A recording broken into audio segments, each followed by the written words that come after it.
We're back with the Ron and Fez Show. Thanks for being with us on a Monday at our new starting time, 7 p.m. on Mondays. El Jefe and J-Dubs coming up next in D.C. We wanted to thank El Jefe for running with you. That was very cool, Fez. Yeah, El Jefe did really well. He had a 35-minute time at the 5K. Jeez, and what was yours? 49. Yeah. Well, he only beat you by 14 minutes, which... yeah, that's bad. There's no way for me to just turn that around. Well, it's always fun because when you start off the 5K, obviously everyone's standing together in a group. Right. So we all start off together, and it's amazing how soon you just lose some people. You know what would be interesting is the next time you run a 2K and let El Jefe give you a mile head start. And just see if maybe you two aren't just neck and neck there at the end. I can run the 5K. I'll be fine. I'm saying in a race, so that you'll be actually going against him to see when you can end up together. Well, I had people. Wendell walked, and he was the only one that I beat. He came in at 53 minutes. And he was being kind, because you know if he would have walked hard. Well, now, why would Wendell even do it if he didn't care enough to run? He strolled. He didn't even walk, and I still just came in 4 minutes ahead of him. What are we going to do? All right, Fairfax Mike wants to thank you, Fez. Hey, Mike, you're on Ron and Fez. Ron and Fez, buddies. Hey, buddy. Fez, I want to say thanks a lot. I really appreciate the advice that you dispensed over the weekend, and I just want you to know that I'm going to take it all to heart. And if anything were to happen for me, I want to tell you that I'm definitely going to include that and remember that as a part of the foundation for what I'm trying to do. Friday night after the show, I was hanging out with Fairfax Mike, and you know me, when I drink, I try to instill some wisdom on the young kids. Yeah, and what did you do? I can't remember what I told him. It was definitely, you know, he gave me some insight into this thing that you guys are doing, you know, because I want to get on my way in that. Oh, and I just want to, you know, tell him thanks a lot, and I really appreciate it. So the odd thing was Friday night, well, it's a Saturday morning, I'm running with Crazy Jen and Lacey. Friday night, I'm drinking with Fairfax Mike and the interns and Wonder Boy's girlfriend. Here's the, thank you very much for calling, Mike. All right, buddy. I see it. The odd thing about Fez when he drinks is for some reason it turns into the Watley School of Broadcasting, where you always have interns with you, and you're describing what they should be doing and some of your old war stories. Exactly, and how I got my start, that sort of thing. They're the only ones that'll listen. So it's nice to have them around for that. And they ask me, what am I supposed to do? I'm going to find out. Bring in Kevin Rogers, and let's find out if he really asked you, or if you didn't just suddenly have a few belts and then say to him, you want to really know how to make it in this business, kid? You know what it reminds me of, Fez? Ronald Reagan would have to keep telling the same stories over and over and over. I have to tell mine before I forget them. All right, come in here, Rogers. Now, how was Fez the other night? We need your mic on. Has to be on. While you're trying to know this business, understand that you're not turned on. That was the one thing I didn't cover. Always have your mic on. All right, stop fixing the thing. You don't have all day to do a sound check. He's over here. Check a one. Check. Intern check. Go ahead. What did he teach you the other night while you were drinking? He said that... was your shirt on or off, Kevin? I don't recall toward the end of the night. All right. But I think I went on with it on. Yeah. So what did he tell you? And Fez, you're telling this kid he's got any hope. Here's what your advice should be. Find something to do with your hands. That's your advice to this kid. What did I tell you? He told me that a lot of the ideas that you have, you still have to work with. And I know I did. I don't care how drunk I was. I know I didn't talk like that. You know what it sounds like when a kid comes home from Sunday school and you ask him what he learned? Like Jesus and God. Like some of that. Like heaven. And don't sin. You didn't get anything from this, right? No, I did. I had a really good time. You know, I realized, you know. What was Fez saying? What did it sound like to you? Wah, wah, wah, wah, wah, wah, wah, wah, wah. I'm not the Charlie Brown teacher. I'm just saying in his head. I'm sure you were giving him wisdom, but he didn't pick up anything. What did you get most out of Fez's lecture, drunken lecture? It's after you get your foot in the door, you have to keep going with it. And I do remember you did say that. Something that keep going with your Don't just put a foot in the door and leave it there. That would be retarded. Even if you're going to the store, once your foot gets in the door, you keep on moving. I had a lot of rum and cokes. In diets. You realize this is a waste of Friday night with this kid, right, Fez? Oh, sure. But I don't remember it. You don't mind, right? No, because that means next week or the next time I get to tell all the same stories again. That's true, Lou Grant. You got Mary Tyler Moore out with you, and she wants to learn. And I'll listen wholeheartedly to everyone. I swear. Why don't you take notes? I want you to take drunken notes the next time you guys go out. All right, on bar napkins. Thursday night, are you guys going out drinking like Lincoln? Yeah, we'll go out drinking on Thursday. All right. All right, I want you to take drunken notes. No problem. You got it. All right, and I'll never see them. I guarantee you, you will forget and I'll never see these notes. Kevin, you're on the Ron and Fez show.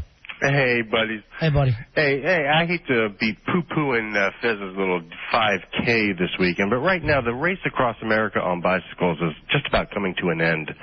The solo riders are going to be riding their bikes from San Diego to Atlantic City in just about under 9 days.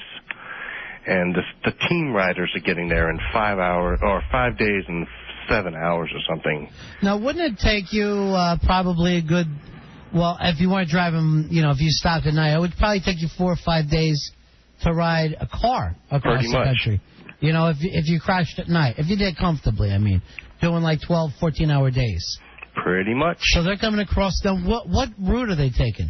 Well, they're taking the southern route through Arizona and up across the northern part of Texas and then through Illinois. And then the killer part is West Virginia, Pennsylvania. Got to go through all those mountains. Yeah, anything uphill's got to be brutal. Yeah. You think when you're on a bike, you think uphill? I know. I ran a 5K. Yeah.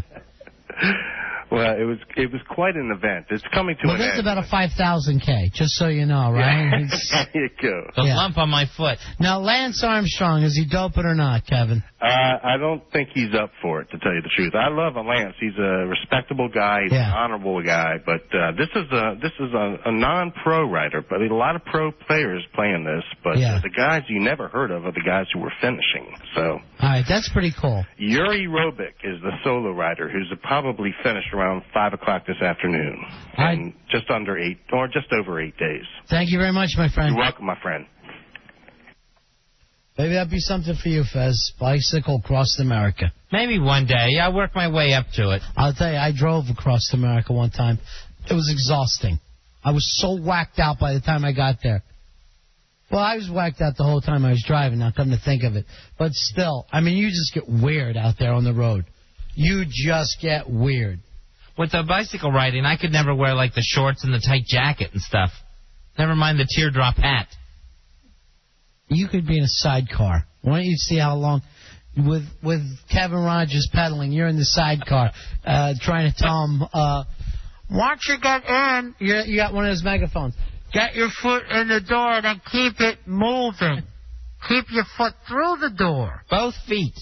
Use both feet when you're going through the door. Oh, this must have been a nightmare. And Wonder Boy's girlfriend was with you? Yeah, that was odd. Wonder Boy wasn't, but his girlfriend was with us. How did that go over? Well, she slams drinks as well as anyone else there, so it's hard to keep up. Yeah, and now I think even though Wonder Boy's leaving, now have you decided, are you taking your girlfriend with you to Nag's Head? No, it doesn't look like I'm gonna. Is that a done deal? Yeah. And you don't have a problem if we have her now, right? Have her? Yeah. Yeah, I guess that's all right. Thank you. Because I think she was hitting it off with the other intern, Chapin.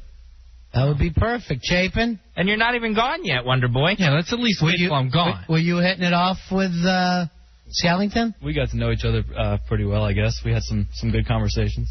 Chapin has a Sugar Ray name. You should have been Sugar Ray before anything.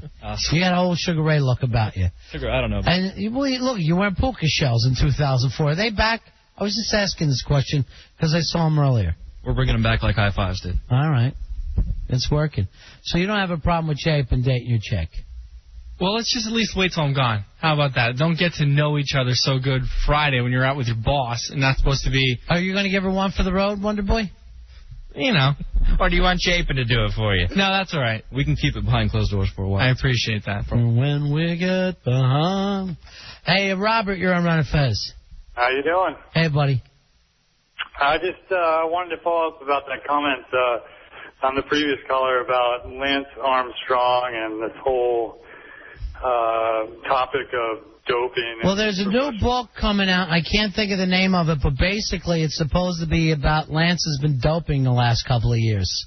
Yeah, pretty much, which is a tragedy because I think the guy is truly, an inspiration for thousands of people. But I think the nature of the beast is that, these guys, you don't get to that elite level and start, beating everybody hand over fist when all the other people around you are getting busted for doping. And you're supposedly the only squeaky clean person out there. Do you think he was or is squeaky clean? I mean, this is something that a few years ago is pretty interesting. A few years ago, the French press followed somebody from the U.S. Postal Service as they drove out into the country and disposed of syringes that were supposedly used for medical purposes. And I don't know how, but it was one of these things that it was swept under the table and just hush-hushed. And I don't know if, the Tour de France is when a lot of these doping scandals were coming out, and I think that the organization really did a big effort towards sweeping that under the table. Here's why, for me, he's an inspiration. Here's a guy who has a wife, 5 kids, left her, and ended up with a rock star. And that made me suddenly think, what do I have to do to live that kind of life? End up with Sheryl Crow. Yeah, what do I got to do to end up? No, I don't want Sheryl Crow. But give me a rock star, somebody. Now, is it the Tour de France? That's coming up again soon, right? Yeah, it's every summer, right? Yeah, so he's going for 6 this time. Is he going for 6 or 5? I can never keep up. This will be 6 in a row if he wins it. I mean, nobody's ever won. And he's like 33 or something, right? He's getting a little long in the tooth for it.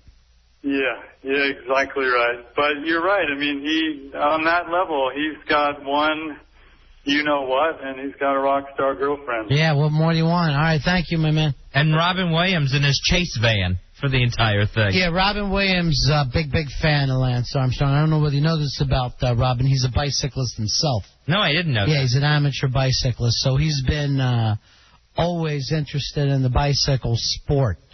That's got to be nutty. After bicycling and racing all day long, you get in that van, and there's Robin Williams, who can't calm down 2 seconds. He's just a person, Fezzy, just like you or me. Eric, you're on Ron and Fez. Hey, what's up, guys? Yeah. Real quick, has anybody seen Dodgeball yet?